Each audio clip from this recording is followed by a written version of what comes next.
I'm gonna make him an offer he can't refuse.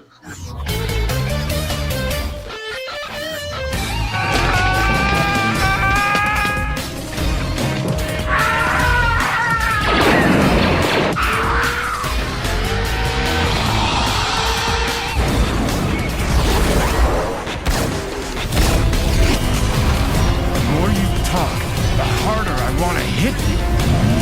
I'm happy because of being here today. Fuck you.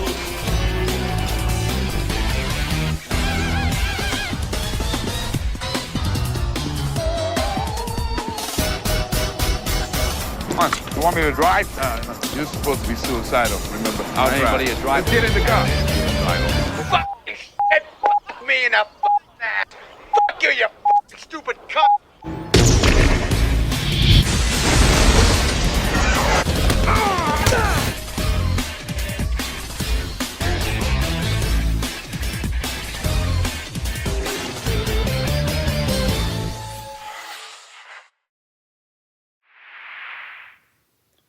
Ha.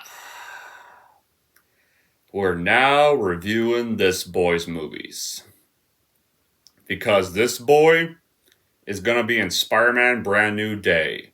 So, it's time to finally review the two Punisher films from Lionsgate.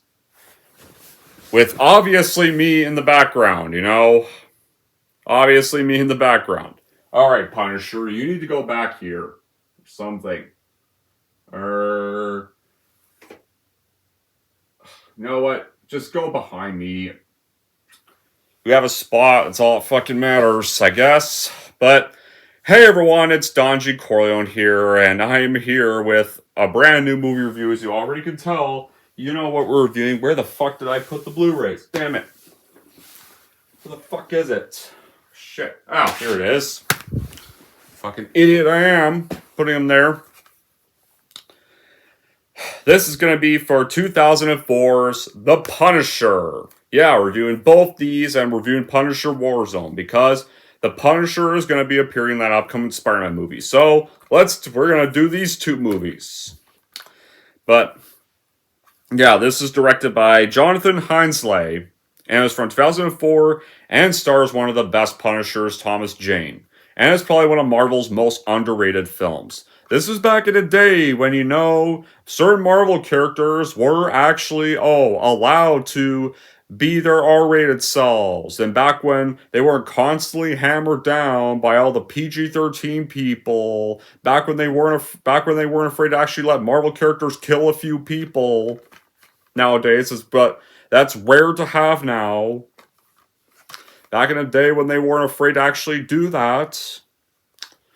But the plot of this is, after Frank Castle's family gets gunned down cold blood when he's about to retire, he becomes the vengeful angel of death known as the Punisher. The one-man hurricane of blood and bullets about to make the thugs who destroyed his life rue the day they made the Punisher come to life. So, as my reaction, I'd say of the Punisher films, I think this is easily the best Punisher movie to this day.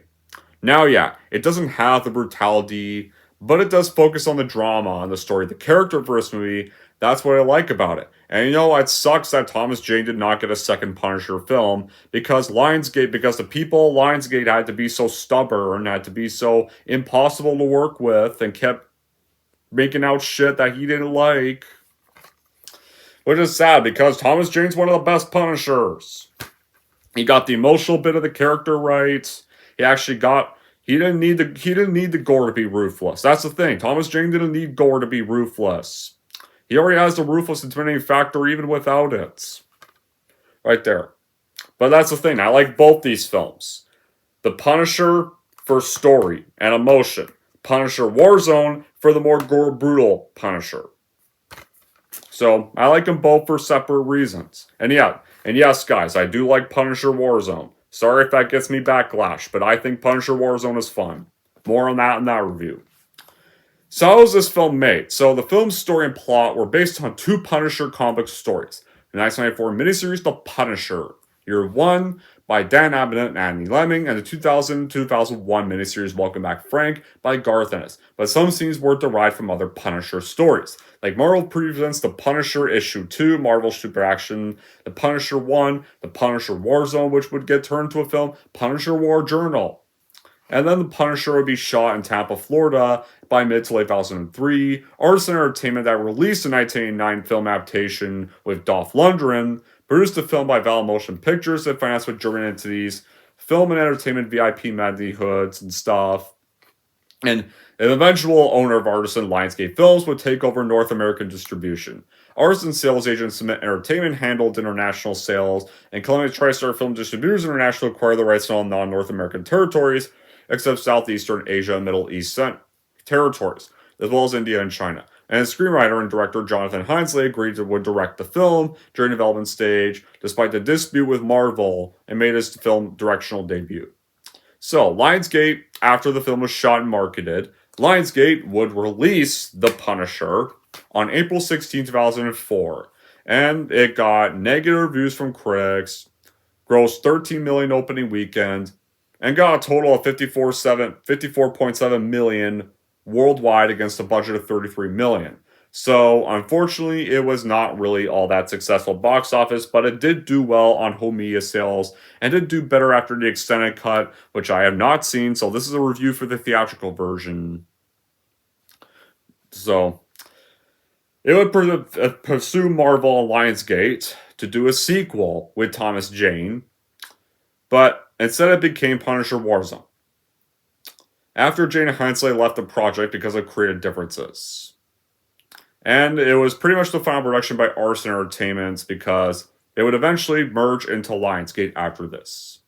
Alright, so here are the good qualities in the story of The Punisher from 2004. So, instead of The Punisher 2004 being all cliche and tired, The Punisher 2004 actually gets backside from beginning to end. It charts this unlikely path between human drama, comedy, and balls to the walls action, succeeds admirably. Like the first half hour of the film really sets up the events that are to follow, and it's very tragic, and definitely, like, it actually does well in trying to provide you emotion for the tragic stuff in the first act, because, it actually takes the time to develop Frank's family. They're not just there to be victims, and then that's it, and they get no impact. No. Or not just be uncharacteristic assholes. Like, no, they're actually likable family, and you actually feel sorry for them. That's kind of the thing. So it actually gives you a reason to actually feel sorry for these guys. Then it goes a dark vigilante thriller, and it goes violent in places and touching and funny in others. It's because, you still gotta have Frank having some, not just being Punisher all the time, still trying to have a bit of grips on his normal self. You got a witty script and a theme tune that really help add to the proceedings. And the acting is spot on. Thomas Jane was the perfect Punisher. Thomas Jane's Punisher, whenever he's on screen, whenever he captures any foes and tortures them, not graphically, but he has it intimidatingly, because his Punisher actually means business in the film. He gets plenty of subtlety and emotion to the role. John Travolta, on the other hand, maybe overacting some scenes, but I guess he's not bad as a villain. And even the villain scenes, whenever he's actually ruthless. His villain actually means business. Pretty much whenever he kills anybody. This is a guy, because back then, bad guys were not morons. Bad guys were actually clever. Bad guys were actually ruthless in Marvel films. Nowadays, that's rare to see. But that's the thing. Like, at least John Travolta's character was actually a villain. And actually a mafia boss who actually meant serious business. And this was one of the last few great films he did before the guy became a fucking whack job nowadays. Like he is nowadays, pretty much. Like, this was back when he actually was cool. And the film does have some campy spots, but it does feel self-aware a lot of the time. And it still takes a darker, grittier route, because the Punisher's a dark, gritty character. So Marvel at least still takes the character seriously in this movie. Sure, some might not find it perfect because there's some humor that doesn't mesh well, some action bits can be a bit campy, but it's able to overcome these flaws as the movie goes on. And the Punisher is awesome.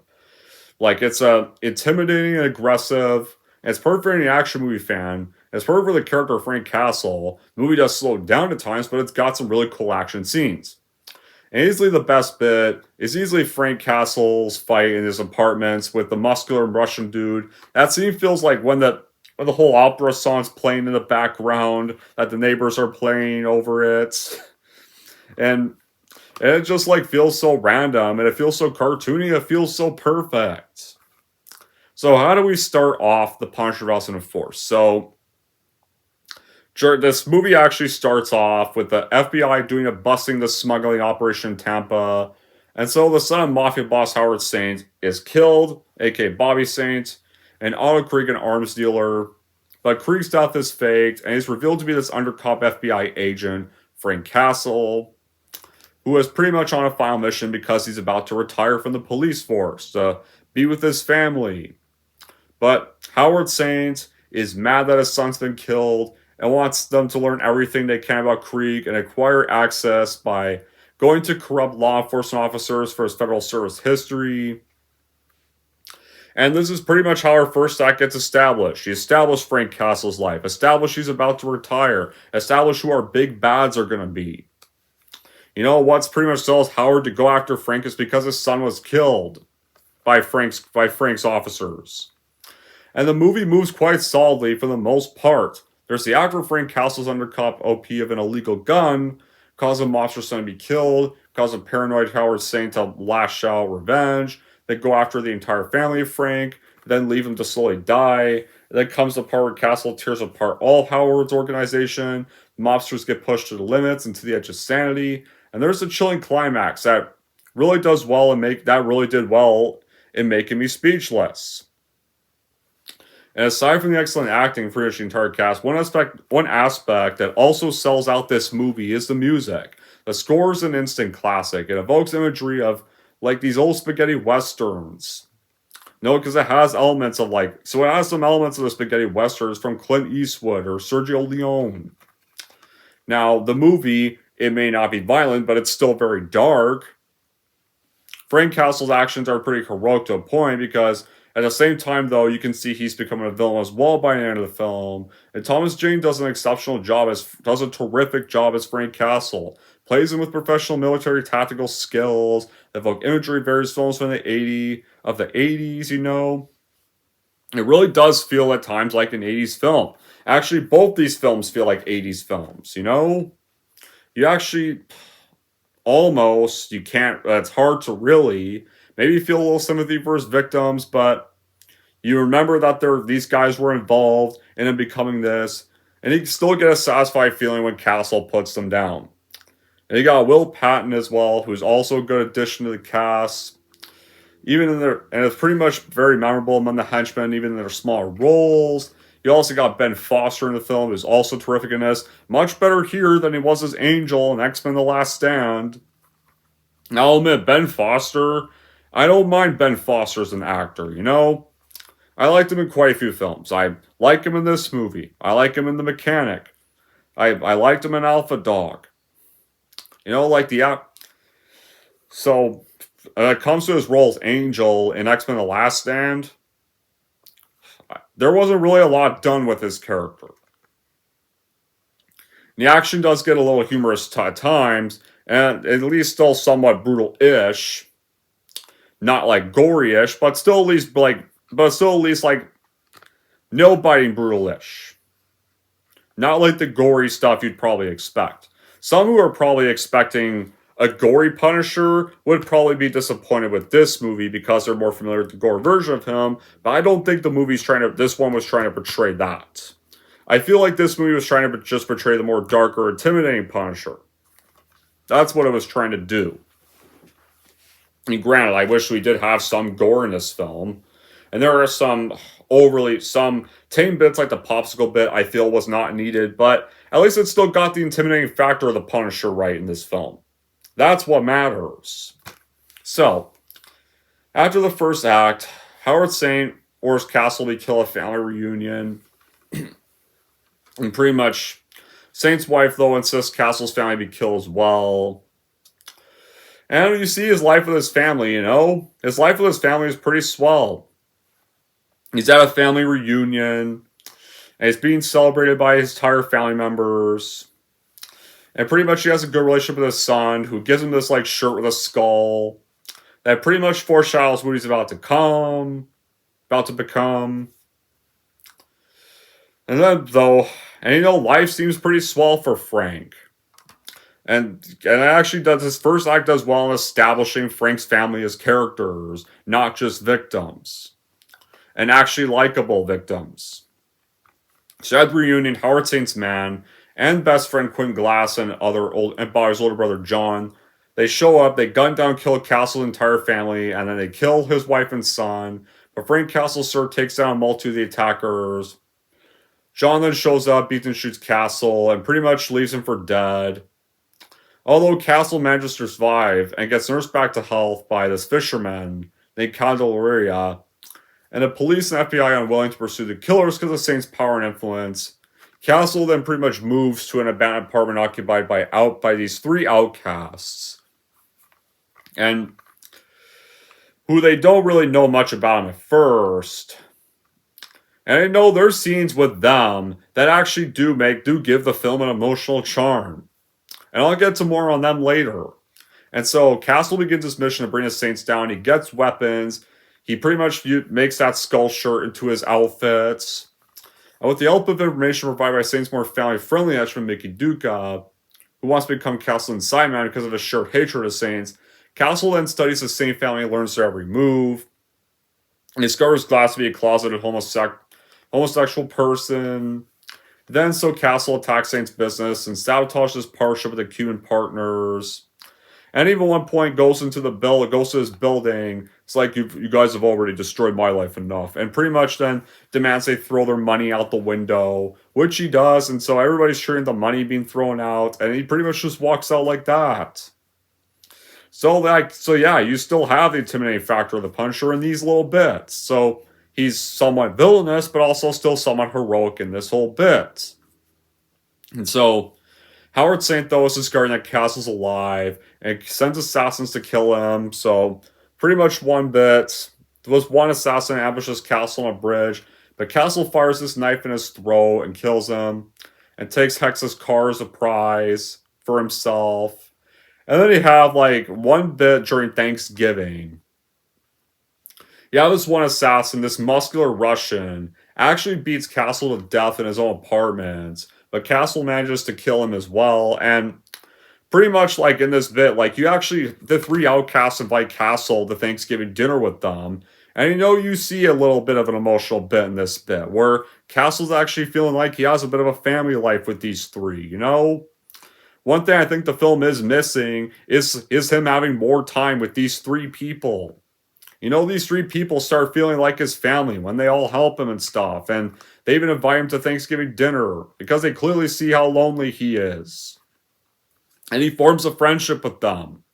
And then after that, when they're pretty much playing the whole opera theme, as they're dancing opera theme, the Russian attacks Castle in his apartment, and he have that song playing in the background. It not only makes it an awesome fight, but also makes it humorous because these three are so unaware of the Russian guy that's in their building attacking Castle. And at one point, once he ends up in their apartment building, he uses this pot of hot stuff to burn the Russian's face and then defeat him. And Castle insists he's fine, like, I'm fine. He's not. And then he collapses his injuries, but like Marvel films, before this, came out around the time when Marvel films were finding success with X-Men and Spider-Man. But there would often usually be a film they try to adapt from a lesser-known character that would not be on people's radars. And The Punisher was one of them. And so was Daredevil. That's another Marvel film I think is very underrated. And by Daredevil, the extended cut of that I own. And I think the extended cut is superior to that film. For a lot of reasons. When I review that film, I'll explain. Marvel films, usually, except for Blade, though. Blade was well known.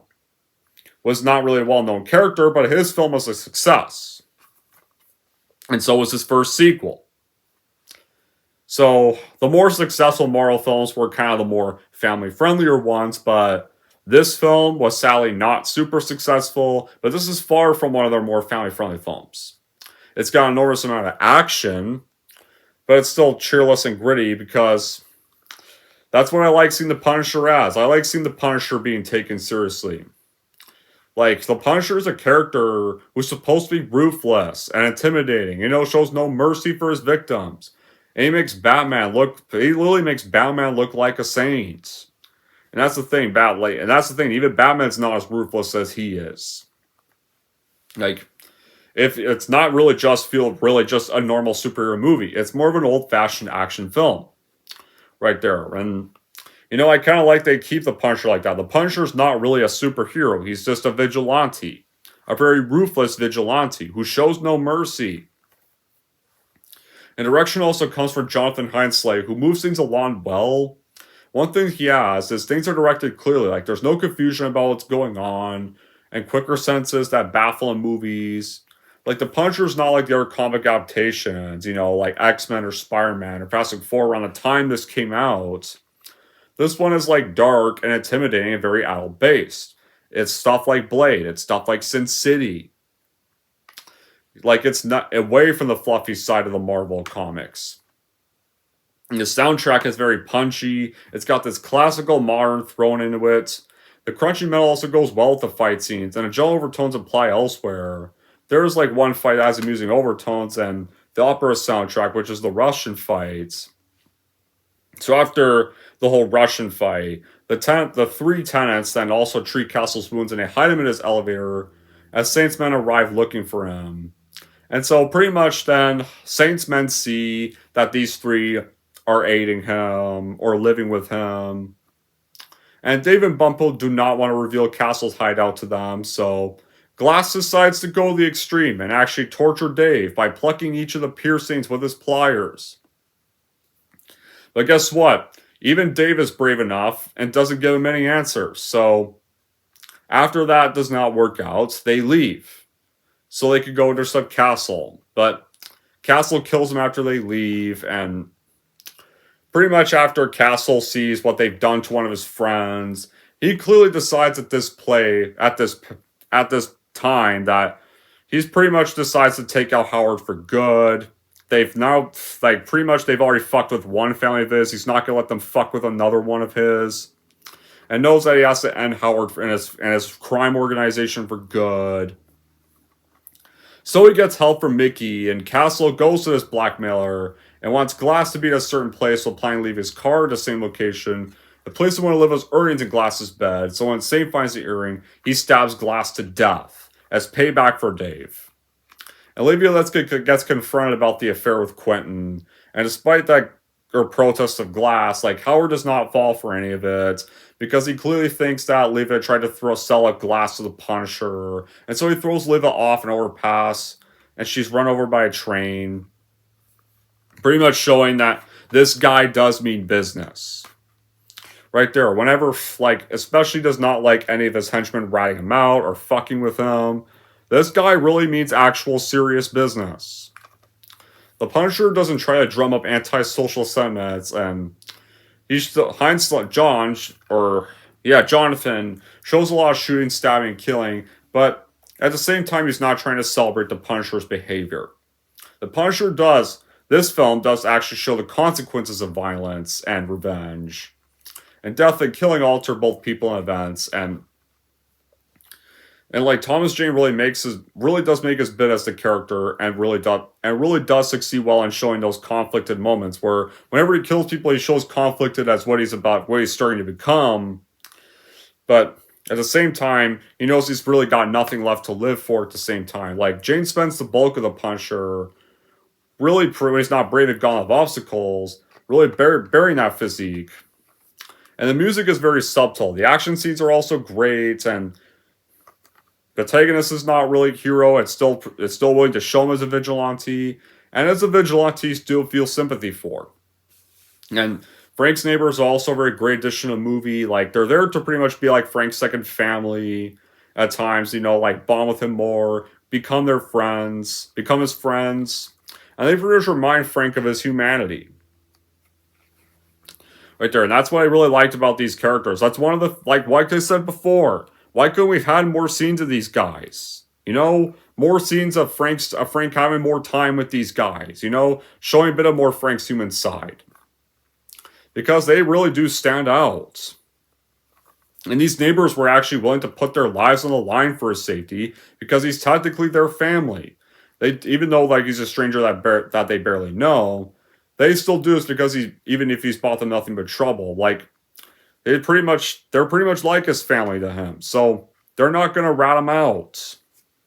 So his picture of really love is this really stark contrast to the ruthless violence that characterizes the lifestyle of the crime family with the Saints. And the greatest thing about The Punisher is that the changes that get made serve to make it a better movie. Like the murder of his entire extended family instead of just his wife and kids actually makes his motivation stronger and serves to actually make Howard Saint a hateable villain that you want to see actually die.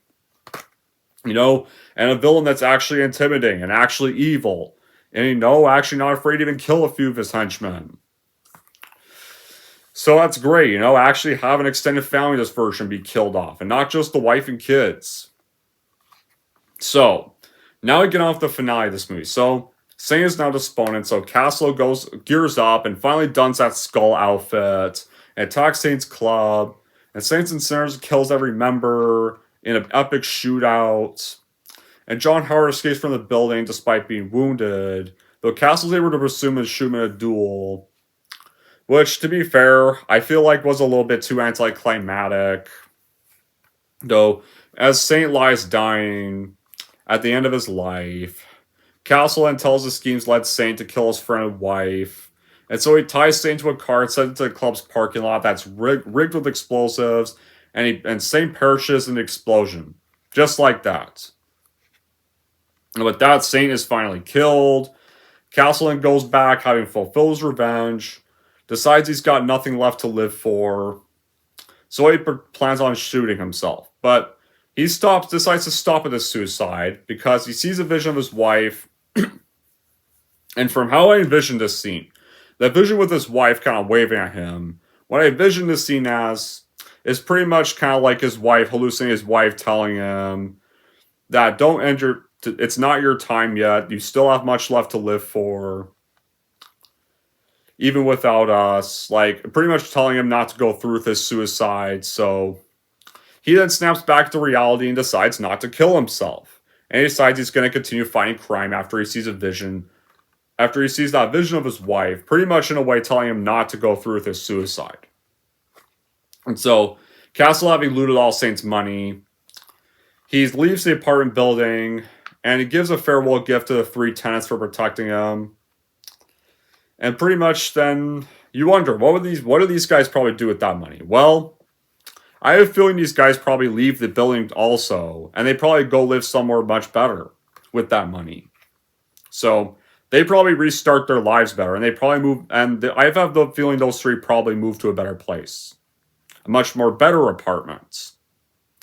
So, with that money, because you know how big that stack looks, like, that stock looks, you can tell they're probably going to move out of that building with that money. But he is then seen standing alone at the sunsets, and in a voiceover, Castle pretty much announces that he's going to kill every criminal that harms any other people, and he's the Punisher, like saying, I am the Punisher. And then it cuts to black, and that's how Punisher 2004 ends. You have an epic end credits montage, but that's how the movie ends. Frank ruthlessly avenges his murdered family, hunts down, wipes out all the Saints and their gang, and he returns to his apartment, but doesn't go through his suicide, and changes his mind, decides to continue his time as the Punisher, departs on good terms with his neighbors, and leaves them a big stack of money, leaves his life as Frank Castle behind him, and sets out to become the infamous wandering vigilante known as the Punisher. So Frank Castle may be gone, but the Punisher is born. And this movie clearly was setting up a sequel that would have been epic. But sadly, Lionsgate had to be assholes. Marvel had to be assholes. And be difficult as shit. So Thomas Jane and Jonathan quit and left. Because Marvel and Lionsgate were being a pain in the ass. With every single script they wrote. Which really sucks. because Thomas Jane deserved 2 Punisher films. No, look, I like this film, but I really wish Thomas Jane had a second Punisher film. Alright, so now do I have any bad qualities with the film? I would say for one of the Punisher's torture scenes, it's the popsicle scene. Yeah, I'm sorry. The Punisher would never torture someone with a popsicle. Okay, the popsicle bit I think is stupid. Like, why you really could have just tortured him with that little flame you were using to cook your steak. You know, because that's what the Punisher would have done. He would not torture somebody with a popsicle. Like, I don't know why that was in the film. I can see people's problems with that. You know, there's times John Travolta does feel, I guess, a bit over the top, but at the same time, it doesn't ruin his performance because he still portrays the villain as ruthless, intimidating, and actually meaning serious business when he actually does mean it. So, some of the over-top moments of his character can be ignored. Another bad quality is that you don't really get a lot of time with the neighbor characters. I feel like they were the heart of the film. They could have, like, in a way, showed Frank's second family life. You know, that part's kind of missing. I wish there was more of that. And no, I have not seen the extended cuts, so I can't comment on the extended cuts. So yeah, other than those guys, like, oh yeah, not to mention, the movie also did suffer a bit of a troubled production. And so did the next one. But other than those, The Punisher 2004, I still love the hell out of this movie, and I feel it deserves more attention than what it does get, sadly. So in the end, I would say The Punisher 2004 is totally worth buying for your Marvel collection for sure, no doubt. Especially if you want to see one of the most underrated Punishers out there, and one of the most underrated 2000s Marvel films out there. Anyways, that's it for my view of The Punisher 2004. If you want to rank The Punisher 2004, here's how I'm going to rank this movie. So overall, if you are a fan of The Punisher, and actually want to see The Punisher in his own film from 2004, then I would so recommend watching and buying The Punisher 2004 for your collection for sure, no doubt, because Thomas Jane is easily one of the best Punishers out there. And if we're going to rate The Punisher 2004, I'm going to give The Punisher 2004 a 9 out of 10. Alright, there we go, guys. So that pretty much wraps up my review for The Punisher 2004, and now we have another Punisher film to review, and that's going to be Punisher Warzone. Now this one I like for the gore. This one I like for the story. But this one's kind of more about the gore. At the same time, while still having some good elements to it. So, yeah. And yeah, this is not going to be a rant because I actually do like this one. Sorry to disappoint those who hate this movie, who hate that movie. But it's not going to be a rant, just a little heads up. But yeah. Now, I want to know in the comments down below what you guys think about The Punisher 2004, whether you love this movie or whether you're not a big fan of this movie. And until then, guys, that will be it for this review. Thank you all for watching. And if you like this and want to see more, then don't forget to subscribe to Don G. Corleone.